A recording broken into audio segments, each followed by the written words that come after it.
Em audiência de custódia, a justiça italiana mantém prisão de Carla Zambelli. E você vai ver ainda. Estados Unidos anunciam tarifas de 10% a 41% sobre diversos países.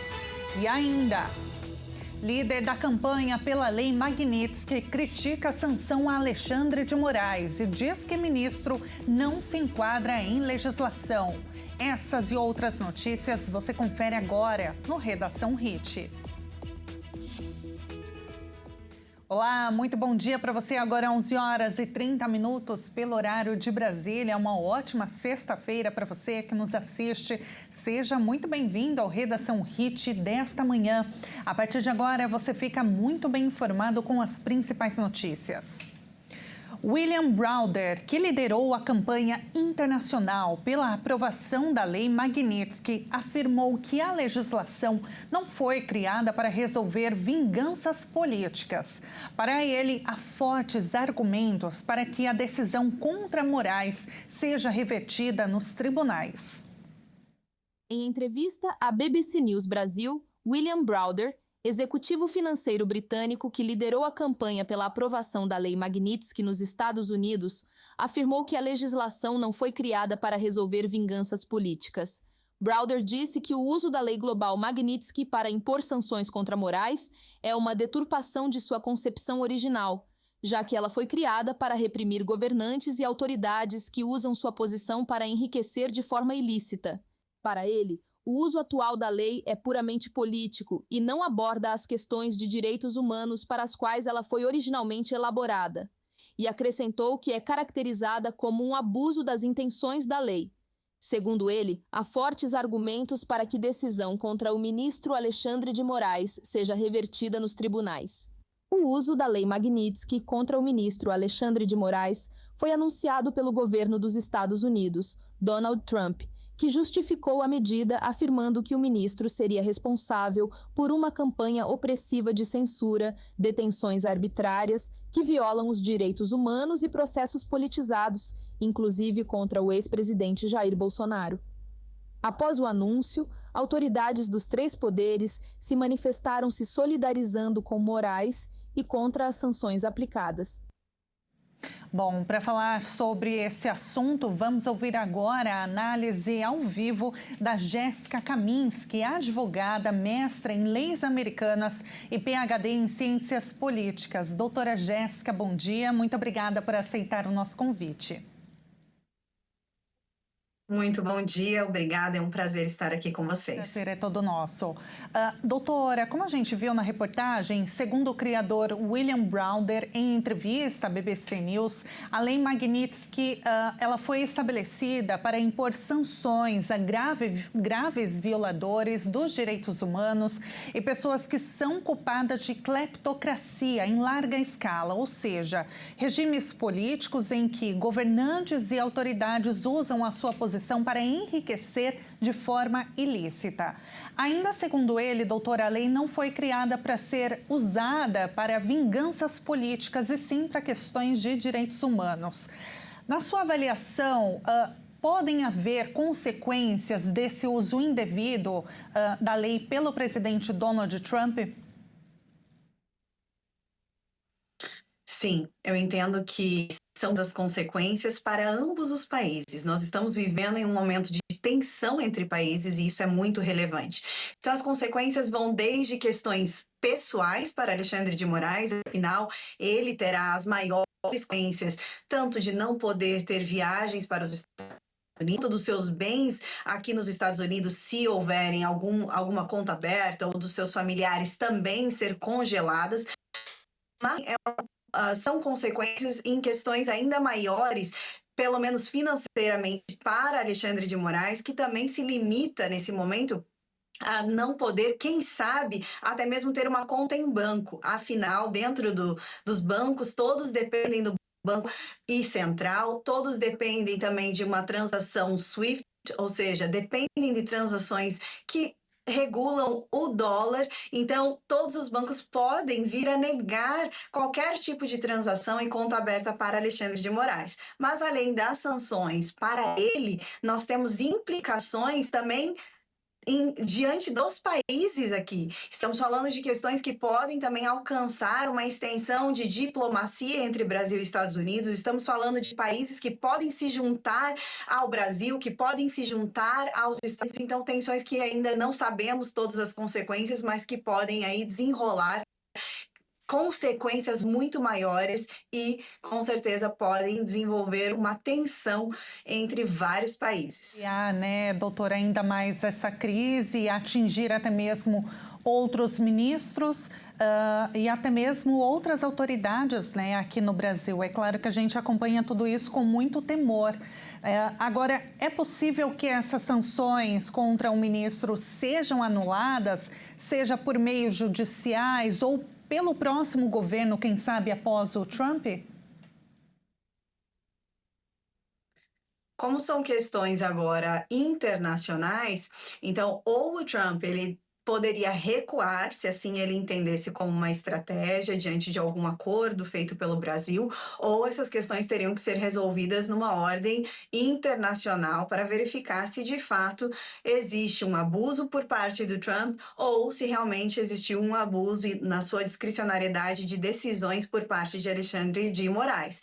Então agora a tensão é ainda maior para saber se esse assunto será ainda conduzido para uma outra esfera, se terá uma continuidade por parte de Trump, o que imaginamos que sim, se não houver aí um acordo ou uma diplomacia entre os países, e com isso teremos consequências aí bastante significativas de tensão entre os dois países. Doutora, na sua experiência, na sua análise, a Suprema Corte americana deve entrar nessa questão e anular, por exemplo, essas sanções? Nós, obviamente, temos sempre dois lados, onde os dois lados se posicionam com seus entendimentos. De um lado, nós temos, sim, o Trump não apenas conduzindo essas investigações de uma forma única, relacionada aos requisitos legais da Lei Magnitsky, mas também nós vemos o Trump conduzindo de uma forma muito política, tendo em vista toda a situação de Jair Bolsonaro. Então, essas questões políticas, elas têm sempre dois lados. Trump tendo esses argumentos e também abusando, digamos assim, porque envolvem questões políticas, mas também temos, de outro lado, o Brasil, que apesar de ter suas defesas de soberania nacional, de independência entre os poderes, de ter ali as decisões judiciais que seguem todo o trâmite, mas vemos também o Brasil se posicionando politicamente no que condiz com Jair Bolsonaro. Então, por haver essa entrada política por parte do Brasil, de interferência nessas decisões, por opiniões também políticas, nós temos esse conflito com os dois lados. Agora, se a corte deve interferir, eu acredito que há argumentos para isso e, justamente por ter argumentos para os dois lados, é que a melhor estratégia seria uma conversa entre os dois países para tentar diminuir essa tensão e chegar aí a um consenso que não envolva apenas a política, mas envolva principalmente a justiça. É tudo muito complexo, né, doutora? Porque a gente tem acompanhado essa crise relacionada às tarifas, aí uma vingança política também na visão do criador da Lei Magnitsky, temos também os interesses das Big Techs por trás, então é muita coisa, né? É um assunto, mas assim, são várias frentes para o Brasil se posicionar e correr atrás de uma negociação, de um acordo com os Estados Unidos que parece não estar aberto para isso. Doutora, muito obrigada, viu, pela sua análise. Foi um prazer te receber aqui. Até a próxima. Até a próxima. Muito obrigada. Nós ouvimos a Jéssica Kaminski, advogada, mestra em leis americanas e PhD em ciências políticas.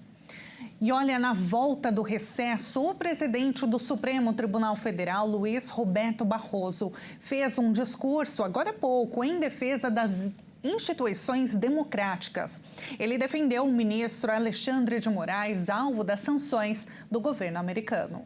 Barroso destacou o trabalho com empenho, bravura e custos pessoais elevados que Alexandre de Moraes conduziu às apurações e os processos relacionados à defesa das instituições democráticas, que vem sofrendo diversos ataques, como o 8 de janeiro de 2023. Ele afirmou que somos um dos poucos casos no mundo em que um tribunal conseguiu evitar uma grave erosão democrática. Barroso lembrou que todos os réus são julgados com base nas provas produzidas por meio de confissões, vídeos, áudios, textos e outras provas que visam documentar os fatos. A marca do Judiciário brasileiro, do primeiro grau ao Supremo Tribunal Federal, é a independência e a imparcialidade. Todos os réus serão julgados com base nas provas produzidas, sem qualquer tipo de interferência, venha de onde vier. Faz-se aqui o reconhecimento ao relator das diversas ações penais, ministro Alexandre de Moraes, com inexcedível empenho, bravura e custos pessoais elevados, conduziu ele as apurações e os processos relacionados aos fatos acima descritos. Nem todos compreendem os riscos que o país correu e a importância de uma atuação firme e rigorosa, mas sempre dentro do devido processo legal. No início da semana, o ministro Alexandre de Moraes foi alvo de sanções anunciadas pelo governo dos Estados Unidos, com base na chamada Lei Magnitsky.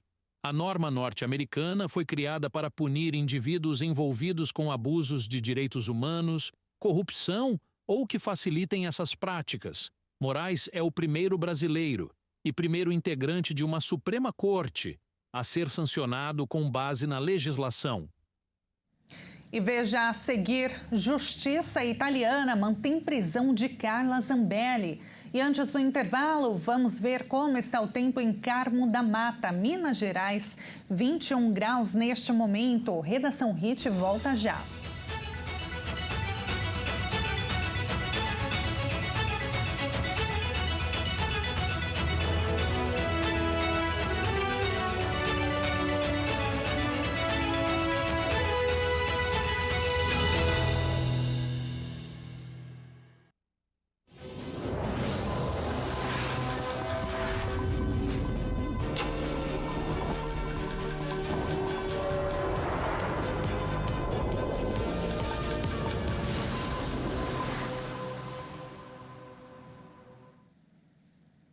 O Redação Hit está de volta agora pelo horário de Brasília, 11 horas e 44 minutos. A Justiça da Itália decidiu manter a prisão da deputada foragida do Brasil, Carla Zambelli, após a audiência de custódia hoje, sexta-feira. Ela deve aguardar o resultado do seu processo de extradição na prisão. A quarta sessão do Tribunal de Roma, na Itália, decidiu que a deputada federal Carla Zambelli vai permanecer no presídio de Rebibbia, em Roma. As autoridades italianas realizaram uma primeira análise do caso, numa espécie de audiência de custódia. O Tribunal de Apelação de Roma confirmou que a parlamentar brasileira vai aguardar, na prisão, o resultado do seu processo de extradição para o Brasil. O pedido de libertação apresentado pelo advogado de Carla Zambelli será avaliado em meados de agosto. Zambelli está foragida da Justiça brasileira. Ela foi condenada pelo Supremo Tribunal Federal a 10 anos de prisão por causa da invasão hacker ao sistema do Conselho Nacional de Justiça em janeiro de 2023. Em maio, dias depois de ter sido condenada por unanimidade pela primeira turma do STF, a deputada saiu do Brasil e o processo transitou em julgado, ou seja, quando não cabem mais recursos. Ela passou pela Argentina e pelos Estados Unidos antes de se refugiar na Itália. Zambelli, que estava na lista de procurados da Interpol, foi presa nesta semana pelas autoridades italianas, em um apartamento em Roma. O presidente dos Estados Unidos, Donald Trump, assinou mais um decreto que eleva tarifas a produtos de bolsas de países. As novas altas entram em vigor em uma semana. O presidente americano Donald Trump assinou na noite desta quinta-feira um decreto que impõe tarifas mais altas a dezenas de países com os quais o governo em Washington afirma ter um déficit comercial. As novas tarifas aduaneiras oscilam entre 10% e 41%, sendo a mais alta para a Síria, enquanto a União Europeia, Japão e Coreia do Sul estarão sujeitos a 15%. Além disso, o governo Trump aumentou em 5% para 15% os encargos para Costa Rica, Bolívia e Equador. As novas taxas começarão a ser cobradas em 7 de agosto, 7 dias após a data anunciada originalmente. O adiamento tem como objetivo dar tempo às aduanas para se prepararem, explicou uma fonte do alto escalão. O governo americano anunciou na quinta-feira que sobre essa taxa mínima universal aos produtos brasileiros importados vai acrescentar 40%. Como Trump havia ameaçado, ele aumentou de 25% para 35% as tarifas sobre os produtos canadenses que entram nos Estados Unidos fora do TMEC, o tratado entre México, Estados Unidos e Canadá. O Canadá não cooperou para conter o fluxo contínuo de fentanil e outras drogas ilícitas e tomou medidas de represália contra os Estados Unidos, criticou a Casa Branca em um comunicado. O tarifaço de Donald Trump pode afetar 36% das exportações brasileiras, caso as medidas sejam concretizadas. Apesar do impacto geopolítico da decisão americana, o governo brasileiro avalia flexibilizações setoriais para reduzir os impactos econômicos. O ministro da Fazenda, Fernando Haddad, disse que o governo brasileiro se encontra em uma posição mais favorável que a imaginada há alguns dias. De acordo com o ministro, o Brasil não descarta recorrer do tarifaço nas instâncias devidas, tanto dentro dos Estados Unidos quanto em mecanismos internacionais. O objetivo é sensibilizar os norte-americanos, com quem o país deseja cooperar. Diante das mudanças anunciadas por Donald Trump, que isentou quase 45% das exportações brasileiras aos Estados Unidos do tarifaço de 50%, com cerca de 700 produtos que ficaram de fora da sobretaxa. Entre eles estão avives, celulose, suco de laranja, petróleo e minério de ferro. Para esses itens, continua valendo a tarifa de 10% anunciada em abril. Já produtos como café, carne bovina, equipamentos de engenharia civil, açúcares e madeira serão sobretaxados, o que pode afetar 36% das exportações brasileiras. A nova alíquota começa a valer em 6 de agosto. Há muita injustiça nas medidas que foram anunciadas ontem, há correções a serem feitas, há setores afetados que não precisariam estar sendo afetados, nenhum a rigor, mas há casos que são dramáticos, né, que deveriam ser considerados imediatamente. A assessoria do secretário Bessent fez contato conosco ontem de que finalmente vai agendar uma segunda conversa. A primeira, como eu havia adiantado, foi em maio na Califórnia. Haverá agora uma rodada de negociações. Nós vamos levar às autoridades americanas os nossos pontos de vista. E, obviamente, vamos recorrer nas instâncias devidas, tanto nos Estados Unidos quanto nos organismos internacionais. Vamos recorrer dessas decisões no sentido de sensibilizar. O governo brasileiro está trabalhando para ajustar o plano de contingência interno para garantir apoio aos setores ainda afetados pelas medidas. O plano de contingência econômico, que estava em preparação, será ajustado para priorizar medidas de impacto direto nos segmentos mais afetados, com foco na preservação de empregos e na competitividade das exportações. Vamos lançar parte do nosso plano previsto, vai ser apreciado para ser lançado nos próximos dias, né, de apoio à proteção à indústria brasileira, aos empregos no Brasil, ao agro também, quando for o caso, que há casos em que isso pode acontecer. Dentro do plano de contingência já havia a previsão de medidas nessa direção, e nós vamos agora calibrar justamente à luz do que foi anunciado ontem, nós vamos fazer a calibragem para que isso possa acontecer o mais rápido possível.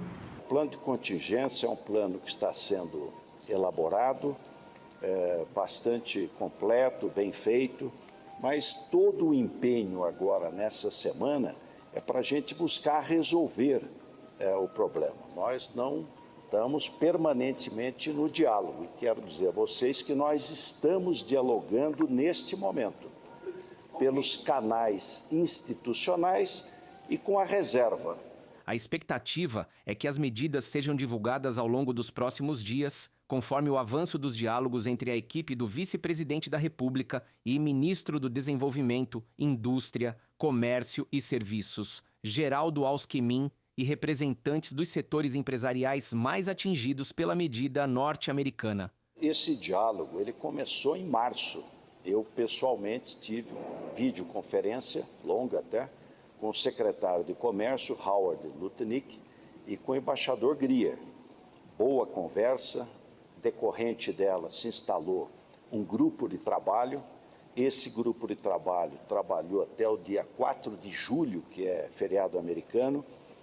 Em maio, nos foi solicitada uma carta em caráter confidencial. Nós arremetemos com inúmeros pontos ali levantados, só que não tivemos resposta. E depois, com o chanceler Mauro Vieira, nós cobramos até uma resposta. O presidente Luiz Inácio Lula da Silva se reuniu com os ministros no Palácio do Planalto para discutir os próximos passos da resposta brasileira às tarifas impostas pelos Estados Unidos sobre produtos nacionais. De acordo com o governo brasileiro, o Brasil já entrou em uma nova fase de tratativas com os Estados Unidos desde o anúncio oficial da sobretaxa e que há espaço para conquistar flexibilizações e exceções, especialmente setoriais, apesar do impacto geopolítico da decisão americana motivada, em parte, por críticas ao Supremo Tribunal Federal. O governo mantém a posição de que a negociação com os Estados Unidos será estritamente econômica.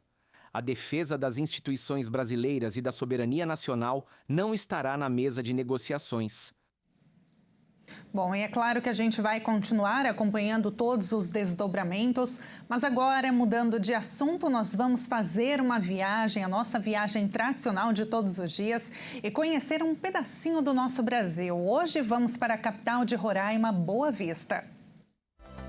A capital de Roraima se destaca por ser a única capital brasileira no hemisfério norte e por ser uma cidade planejada, com forte influência da cultura nordestina e indígena, especialmente na música e artesanato. O município tem uma arquitetura moderna e é um destino escolhido por viajantes que buscam explorar a Amazônia, conhecer culturas indígenas e desfrutar de um local tranquilo.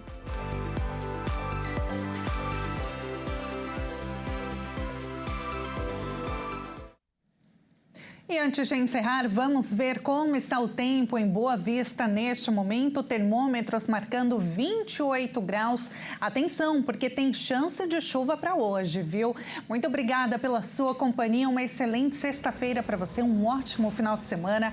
Até a próxima.